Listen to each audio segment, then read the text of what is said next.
So today I would like to show you how to calibrate a Gamma X. When you calibrate a Gamma XL, it's exactly the same procedure. Usually a calibration is not necessary when you handle with liquids close to water.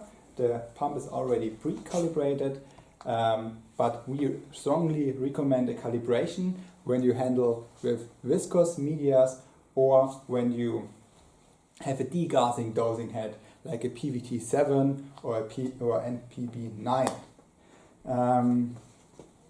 When you do the calibration, it is really important to calibrate always from the suction side.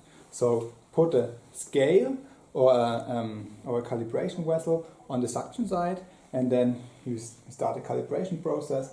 This is very important because when you calibrate via the pressure side, you do not get such accurate values as you have things like a pulsation dampener or a back pressure valve, and these are causing bad dosing results.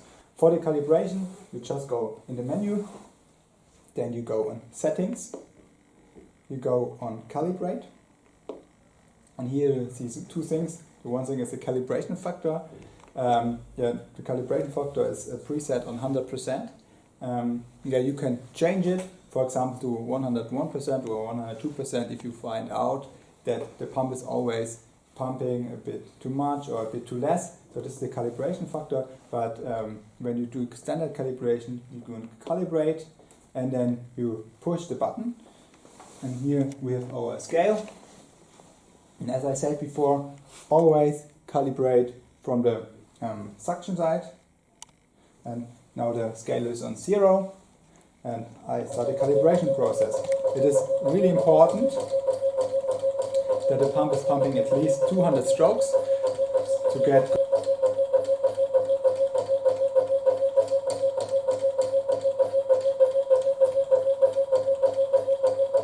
so now the pump has done more than 200 strokes.